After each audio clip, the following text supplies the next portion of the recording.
You know that feeling when someone you love becomes a stranger overnight? When the person sleeping next to you starts whispering into phones at 3 a.m. and you pretend you don't notice? Let me tell you about Michael Chen, a man who discovered his wife wasn't the woman he thought he'd married. And by the time you finish this story, you'll understand why sometimes the most dangerous secrets are the ones hiding in plain sight. Michael Chen was 38 years old, a data analyst for a mid-sized firm in Seattle, living what he believed was a perfectly ordinary life. Until 3 weeks ago, everything had made sense. He'd been married to Rebecca for 7 years. Good years, or so he believed. They had a craftsman house in Ballard with blue-gray siding and a porch that caught the afternoon light, two rescue dogs named Max and Luna, and the kind of comfortable routine that made other couples envious at dinner parties. Rebecca worked in corporate strategy for Helix Dynamics, a biotech firm downtown. She made more than Michael, about $140,000 to his $95,000, but they'd never let money create tension between them. At least that's what Michael told himself. The change started on a Tuesday in early January 2025.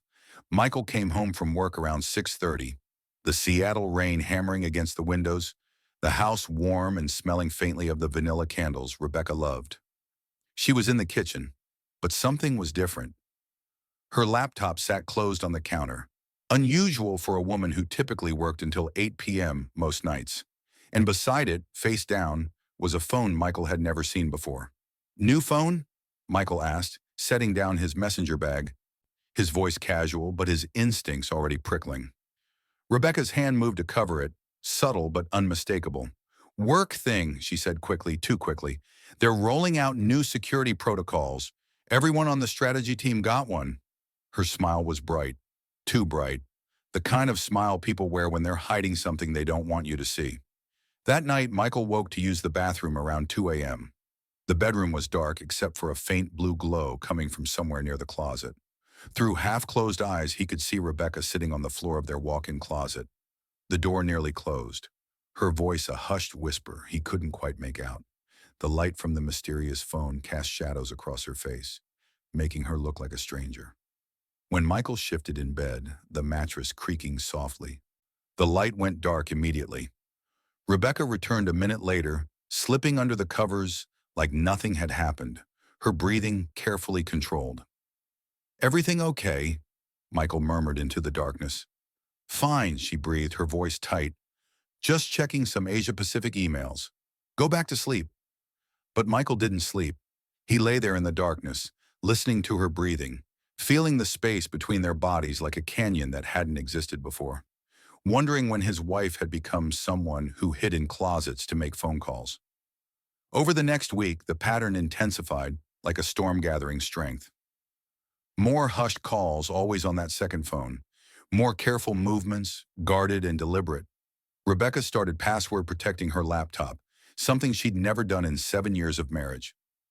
The device that used to sit open on the kitchen counter, innocent and accessible, now snapped shut whenever Michael entered a room. When he asked about her day, her answers became vague, rehearsed, like lines from a script she'd practiced. "Busy, the usual chaos, nothing interesting." But her eyes told a different story. They sparkled with something Michael couldn't name. Excitement, fear, the dangerous thrill of living a double life. Then came the business trip announcement. It was a Friday evening, the kind of gray Seattle evening where darkness came early and the rain never stopped. Rebecca poured herself a glass of wine, unusually generous, the Merlot nearly filling the glass. She sat across from Michael at their dining table, the wood surface reflecting the kitchen light above them. "I need to fly to Austin next week," she said, her fingers tracing the rim of her wineglass. "Big client pitch. Probably 4 days, maybe 5. Austin. Michael's mind caught on the word. Rebecca had been to Austin exactly once in her career, 3 years ago, and had complained about the oppressive Texas heat for weeks afterward. Now she was going back for nearly a week. "Which client?" Michael asked, keeping his voice neutral. "NDA restrictions," Rebecca replied smoothly, meeting his eyes with practiced ease. "You know how it is with these biotech mergers. Everything's confidential until it's announced."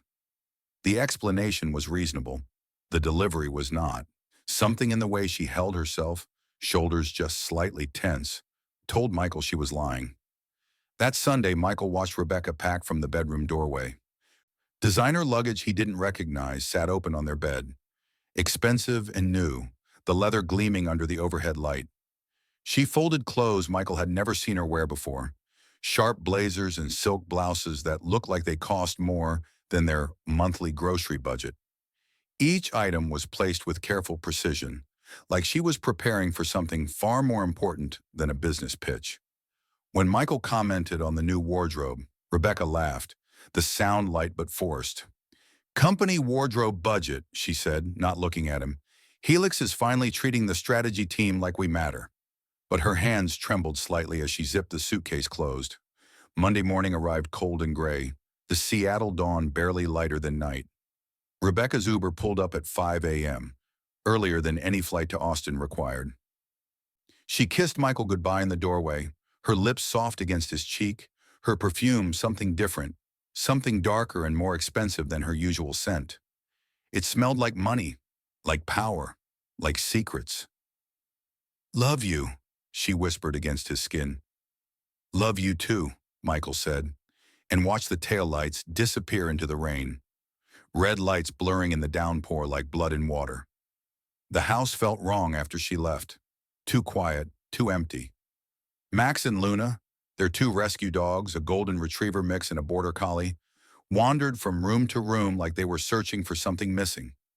Michael went to work, came home, ordered Thai food he barely touched, tried to focus on a Seahawks game that meant nothing, but his mind kept circling back to one thing: Rebecca's home office. She'd explicitly told him not to go in there while she was gone. The conversation had happened the night before she left, casual but firm. "I've got confidential documents everywhere," she'd said, organizing papers on her desk. "Just leave it alone, okay? I'll organize when I get back." At the time, it seemed reasonable. Now, sitting alone in their living room at 10 p.m., the prohibition felt different, deliberate, defensive, wrong. Michael stood outside her office door for a full minute, his hand on the brushed nickel doorknob, heart pounding like he was about to commit a crime. This was his house, his wife's office. He had every right to be in there. So why did it feel like trespassing? He turned the handle. The office looked normal at first, desk organized with military precision, monitor off and dark, bookshelves neat with technical manuals arranged by size. The room smelled faintly of Rebecca's perfume and old paper. But then Michael noticed something odd. On the shelf behind her desk, between two thick technical manuals about biotech regulations, sat a small black device he'd never seen before. A security camera, brand new by the look of it. High-end model, sleek and professional, the kind with motion detection and cloud storage. It was pointed directly at her desk, angled perfectly to capture everything. Her computer screen, her paperwork, her chair, every movement she made in this room. Michael's wife had installed a hidden security camera in her own office. Why? He pulled the camera down with trembling hands, examining it carefully under the desk lamp. The power light was off, the device cold and dead. The SD card slot on the side was empty, the tiny door hanging open like a missing tooth, revealing nothing but an empty cavity. Someone had removed the data chip recently, deliberately, taking whatever footage had been recorded. Michael's hands started shaking badly enough that he had to set the camera down on the desk. He sat in Rebecca's chair, the leather still holding a faint trace of her perfume, expensive and foreign, and tried to think logically. She'd installed a camera. She'd recorded something important enough to require surveillance. Then she'd removed the evidence before leaving for Austin. What could possibly require that level of secrecy from her own husband? Michael spent the next hour searching her office methodically, moving like a detective through a crime scene. Drawers yielded nothing but boring corporate documents. Files contained expense reports and strategy memos. The small safe where she kept important documents held their passports, insurance papers, nothing unusual. Everything seemed normal until he checked the bottom drawer of her filing cabinet. Buried under old tax returns, beneath manila folders yellowed with age, was a flash drive. Small, silver, unmarked. Michael's pulse hammered in his throat as he pulled it out, the metal cold against his palm. He plugged it into Rebecca's computer, the USB port clicking softly. The machine was password protected, the login screen glowing blue in the dim office. But Rebecca had always used the same password for everything. Their wedding date plus her mother's maiden name. Michael typed it in. The screen unlocked. The flash drive contained exactly 3 audio files, all dated within the past month, each one labeled only with a date and timestamp. Michael's cursor hovered over the first one, the arrow trembling on screen. Part of him wanted to close the computer, walk away, pretend he'd never found any of this. The other part, the part that needed to know the truth, clicked play. Static crackled through the speakers. Then voices emerged, distant but clear enough, like listening through a wall. Rebecca's voice came first, tense and focused, professional in a way Michael had never heard before. The Prometheus protocol is moving faster than anticipated. We'll need the Singapore accounts activated by month's end. A man's voice responded, deep and measured, with a faint accent Michael couldn't place. European, maybe, German or Swiss. Refined and cultured. The voice of someone who'd spent his life in boardrooms where billion-dollar decisions were made. The transfers will be executed as planned. $847 million in the first phase. Another $1.2 billion once the merger announcement hits. Your positioning has been exceptional. Rebecca laughed, a sound Michael had never heard from her before. Confident, almost predatory. The laugh of someone who'd won a game everyone else didn't know they were playing. I told you I could deliver. Helix's board has no idea what's coming. By the time they realize the strategy team has been running shadow operations for 6 months, we'll control 40% of their biotech patents. Michael's vision blurred, the office swimming in front of him. 847 million, 1.2 billion. Shadow operations, biotech patents. This wasn't his wife. This couldn't be his wife, the woman who loved rescue dogs and complained about her boss and watched cooking shows on Sunday mornings. The man's voice continued, businesslike and cold. The Austin meeting is critical. Our partners expect absolute discretion. If this leaks before the announcement, it won't, Rebecca interrupted, her voice sharp with certainty. I've kept Michael completely in the dark.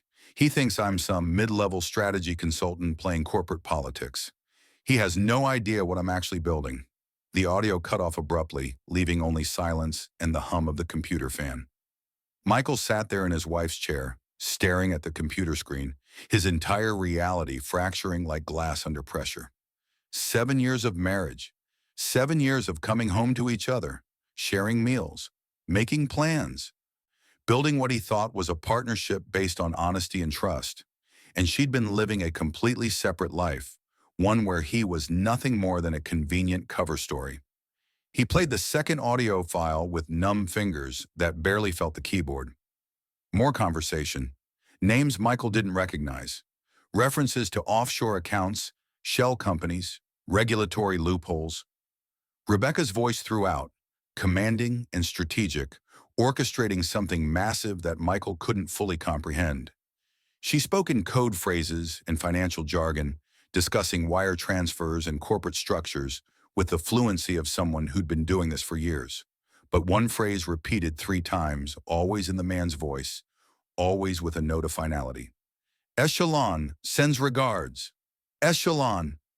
Michael opened a browser window with shaking hands and searched the term combined with 2025 tech merger billionaire. The results loaded slowly, his internet connection struggling, each second stretching into eternity as the wheel spun on screen. Then the page appeared. Echelon Group finalizes $4.3 billion biotech acquisition. Reclusive billionaire Victor Cross emerges as power player. The article was from 2 weeks ago, published in the Wall Street Journal. It detailed how Victor Cross, a notoriously private European financier, had been quietly assembling controlling interests in multiple biotech firms through shell companies and proxy investors. The Echelon Group, his primary investment vehicle, operated in such secrecy that most industry analysts didn't even know it existed until the announcement. The article included a rare photograph of Cross, a man in his early 50s with silver hair and cold eyes, standing on a yacht somewhere in the Mediterranean, wearing a suit that probably cost more than Michael's car. The kind of person who'd built an empire by seeing 3 moves ahead of everyone else, by knowing which pieces to position where on a global chessboard most people couldn't even see. And according to these audio files, Michael's wife was his inside operative at Helix Dynamics. Michael clicked through more articles, each one painting a clearer picture. Victor Cross's net worth was estimated at $8.7 billion. He had homes in Geneva, Monaco, and Singapore. He moved through the world like a ghost, controlling companies through proxies, manipulating markets through carefully orchestrated plays. He was the kind of man who could make someone like Rebecca very, very rich. Michael's phone buzzed on the desk, making him jump. A text from Rebecca lit up the screen. "Hey, babe, Austin's going great. Miss you. Talk tomorrow." Michael stared at the message, at the casual endearment, the practiced normalcy, the heart emoji at the end. She was in Austin right now, probably in some luxury hotel suite, orchestrating billion-dollar moves while texting her oblivious husband back home like she was at a boring conference. Michael didn't respond. Instead, he spent the next 48 hours going through everything, moving through their life like an investigator building a case. Every bank statement, every credit card charge, every scrap of evidence he could find. Sleep came in brief, fitful bursts. Food was forgotten. The dogs looked at him with worried eyes as he worked through the night, papers spread across the dining table, laptop glowing in the darkness. And slowly, terrifyingly, a picture emerged. Rebecca's small promotions over the past 18 months weren't promotions at all. They were strategic repositioning, each one carefully orchestrated. Each new title gave her access to different levels of corporate intelligence, different board meetings, different decision-making processes. She'd been systematically infiltrating Helix Dynamics from the inside, moving up the ladder not through talent alone, but through calculated deception. Her salary hadn't actually increased much, Michael discovered. The pay stubs showed modest raises, nothing unusual, but he found evidence of deposits into an account he'd never seen before. An offshore account in the Cayman Islands. The statements were hidden in a file labeled 2023 taxes, buried where Michael would never normally look. Small amounts at first, $10,000 here, $25,000 there, easily dismissible as bonuses or stock options. Then larger. $200,000 3 months ago.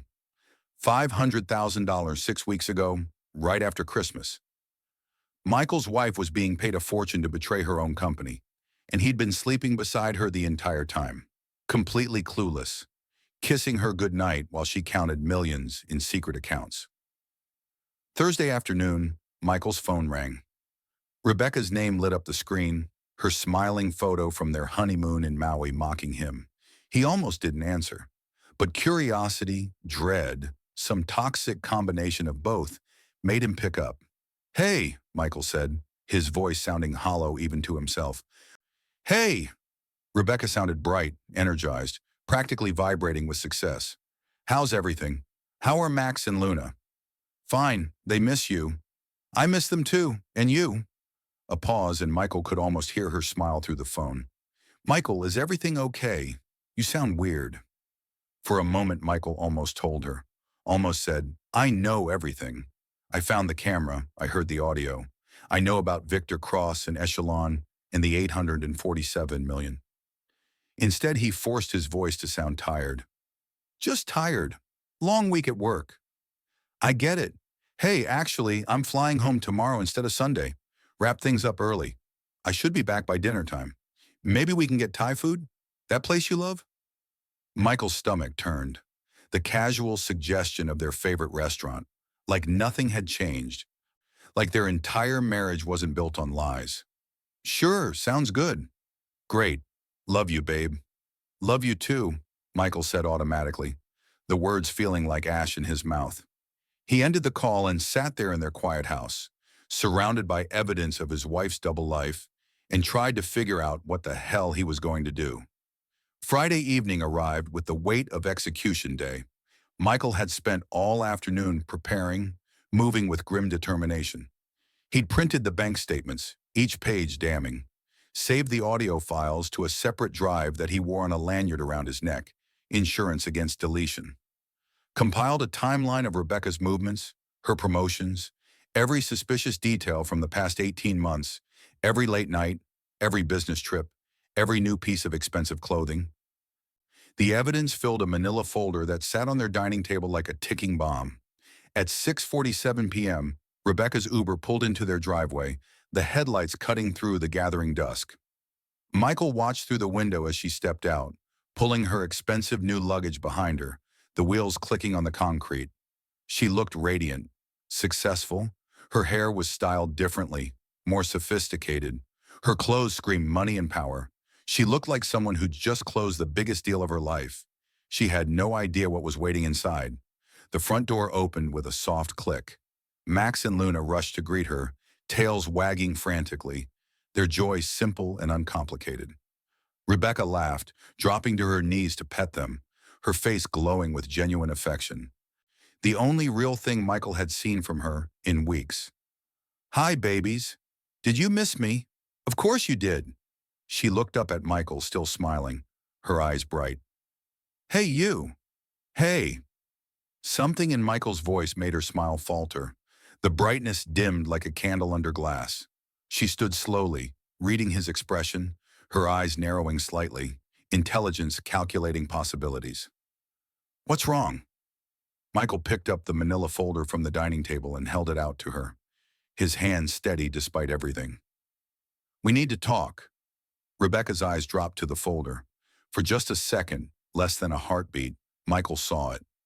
Raw fear flashing across her face before the mask slammed back into place. Professional composure returning like armor.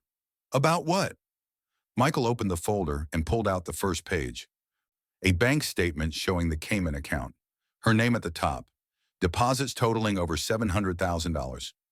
About your partnership with Victor Cross. About Echelon. About the $847 million you're helping him steal from Helix Dynamics. The color drained from Rebecca's face like water from a broken glass. Michael reached for his laptop sitting on the table and opened it with deliberate slowness. He clicked play on the first audio file. Rebecca's voice filled their living room, confident and cold, discussing shadow operations and keeping Michael completely in the dark. She stood frozen, her expensive suitcase still in one hand, designer coat draped over her arm as her own words condemned her. When the audio stopped, the silence that followed was absolute.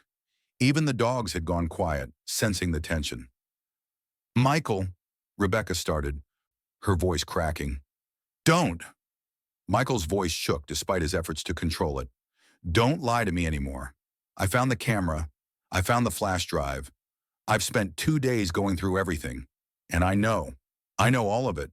The accounts, the money, Victor Cross, the whole operation." Rebecca's legs seemed to give out. She sank onto the couch, her expensive coat sliding to the floor, her face in her hands. For a long moment, she just sat there, breathing hard, processing the fact that her carefully constructed double life had just collapsed like a house of cards. The clock on the wall ticked loudly. Max whined softly. Luna laid her head on Rebecca's knee. Then Rebecca looked up at Michael, and tears were streaming down her face, cutting tracks through her makeup. "It started 2 years ago," she whispered. Michael stood there, the folder still in his hands, and waited for the truth he both needed and dreaded to hear. Because sometimes the person sleeping next to you is the greatest stranger of all. If this story has you hooked, hit that subscribe button. Because what Rebecca revealed next changed everything Michael thought he knew about ambition, betrayal, and the price of power. Drop a comment telling me where you're watching from and what you would do in Michael's position. Would you forgive? Would you walk away? Or would you do something neither of them expected?